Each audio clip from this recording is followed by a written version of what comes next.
3. Wait, not Facebook. Can you not? I have to talk, I have to say something because otherwise people think I'm dead, remember? That's true. So I have to say this stuff every time. You don't have to say the same thing every time. I'm not creative tonight. All my creativity went into the cocktail. None left.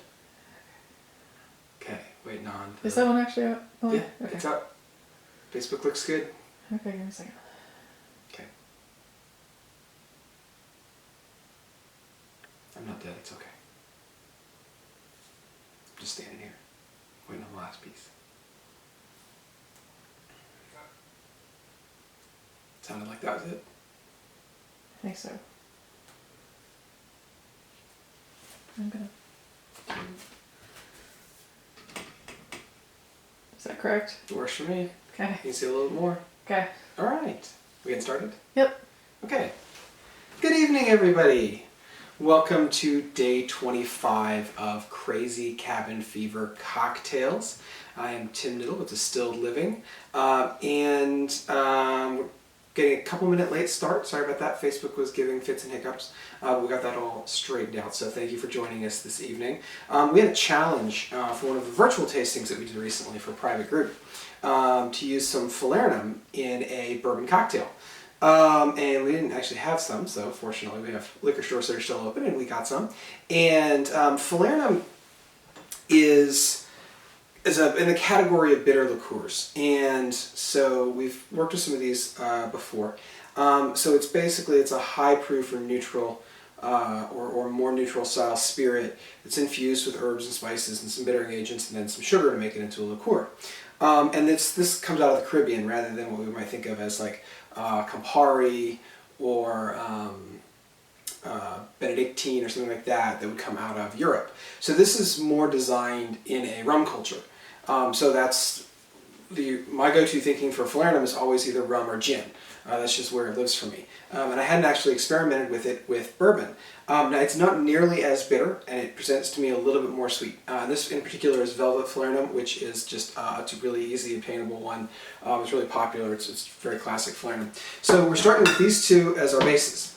And just because I had not experienced putting these two concepts together, I did a little Googling to look at how many people had done it, and not a lot of people had done this. There were very few number of recipes that worked both of these ingredients. One that stuck out to me is this one called an Iron Ranger. It's by Eric Castro of the bar Raised by Wolves in San Diego. It looked really good. It's very tiki-esque, but it has bourbon in it. And so I thought I would just make it live and we'll try it and see how I like it. And then we have one that's a variant of a popular one that we do a lot to use the Falernum, and we'll talk about how that substitution works. So his recipe calls for maker's cask strength. Didn't have any of that. I didn't even have anything similar.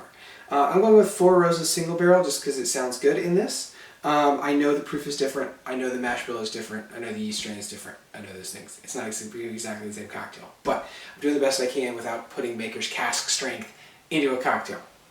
And then both of these are going to use a little bit more bittering agent because the Falernum is not nearly as bitter as cocktail bitters or as a European style bitter liqueur. So we're going to enhance that a little bit. So I'm just going to work through the Iron Ranger. So it starts with a half an ounce of pebble ice in the shaker. Right? So that is a super tiny amount. And it's going to be interesting to see how we work with this as we move forward. Now, if you look at the recipe, we'll link to the recipe, the ingredients are presented in order of most interesting or largest to smallest, which is the reverse of how you build a cocktail. So it says 2 ounces of bourbon at the top. That's going to be the last ingredient that I add, because if I screw it up at that point, I'm throwing away bourbon.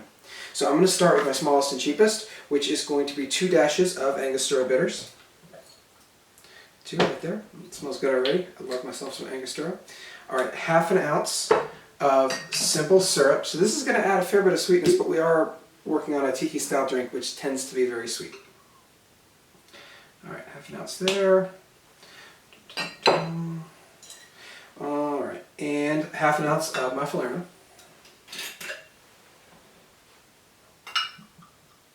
And I'm just hoping that I'm pronouncing this right, because I've never heard anybody correct me on it.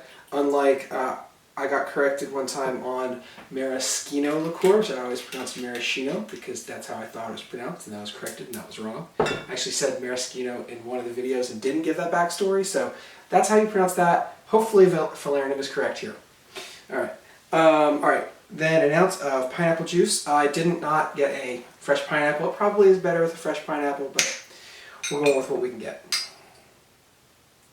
Alright, 1 ounce there. Actually, that smells pretty good as pineapple juices go. I don't like the little cans that a lot of bars, and especially like mobile bars and catering bars have. That's got a better aroma already. And some lemon juice. So I'm going to just give my lemon a little squeeze, break some of the cells, and alright. We're going with 3/4 of an ounce. I'm just going to go ahead and squeeze that into my strain, into my jigger here. Now I got some seeds and some pulp in there, but that's okay because we're going to filter that out later. Okay, and then 2 ounces of our bourbon.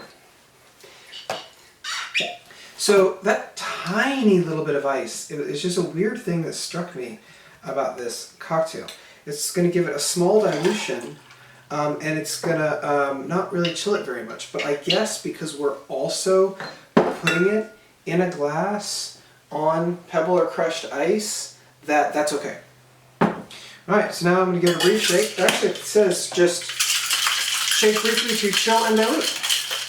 And actually I can hear the ice just basically melting out. If this did not have fresh lemon juice, if I was using lemon juice out of a bottle, I would not even bother to strain it. Because the ice is basically melted. I don't have to worry about that. But because I do have those seeds in there, that's what I want to keep from getting into my drink.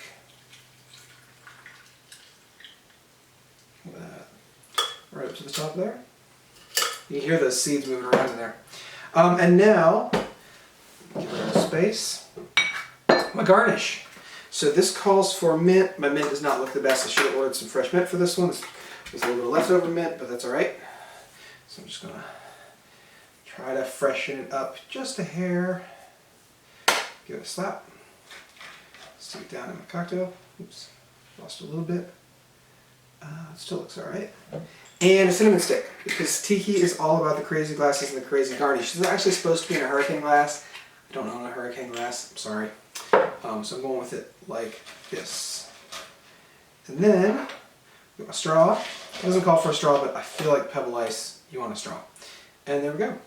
That's actually, the mint adds a nice little aromatic that's not even in the drink, not as an ingredient, but it's got pretty good nose on it. Wow, that's really, really good.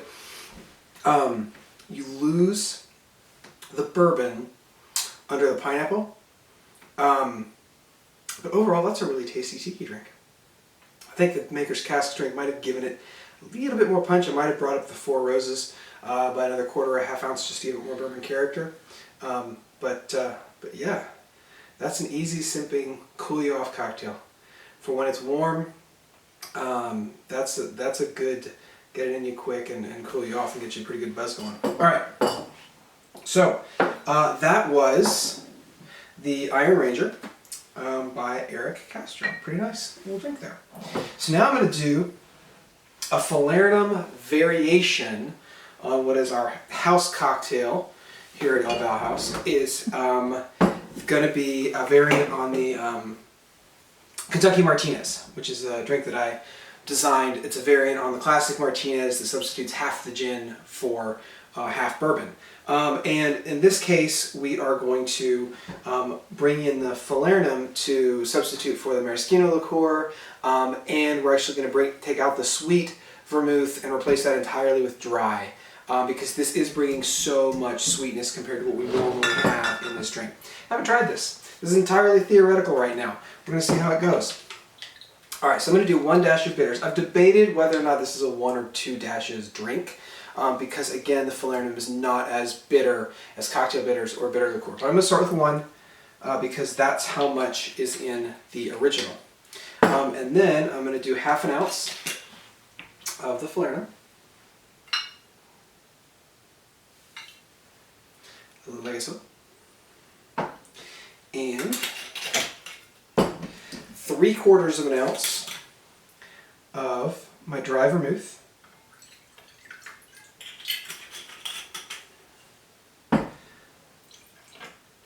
And 1 each ounce gin, using the local rabbit hole right here, which is a really nice gin. And I'm just sticking with my 4 Roses small batch for the moment, just because.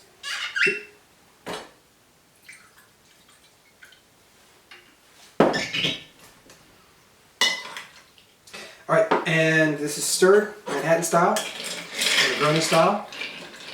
So we're wanting a really long, gentle stir on this to integrate everything. It's mostly the vermouth that's not going to play well with others. It takes a little bit of effort to get bourbon and gin to integrate, but if we didn't have the vermouth in there, this wouldn't take nearly as long. It's just that vermouth will give you a bitterness on the palate until it's fully integrated and mixed into all the other ingredients. So there's nothing to do but sit and stir. Because remember, when you order a Manhattan and you go out to a bar, give your bartender some time, because it takes a while to make.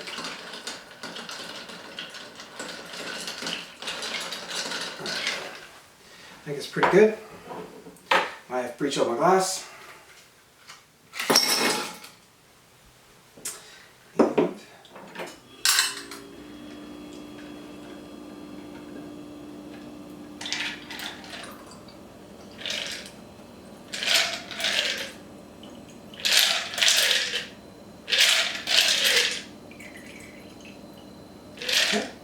And like so. And we feel like this needed an accent. I don't normally put a citrus or a garnish into a Kentucky Martinez. Sometimes I will throw a cocktail cherry in there. This just felt like citrus was just going to elevate it. So just... Do you want to taste it before and after? That's a good idea. I should taste it before and after. Let's see how it goes. Set that down because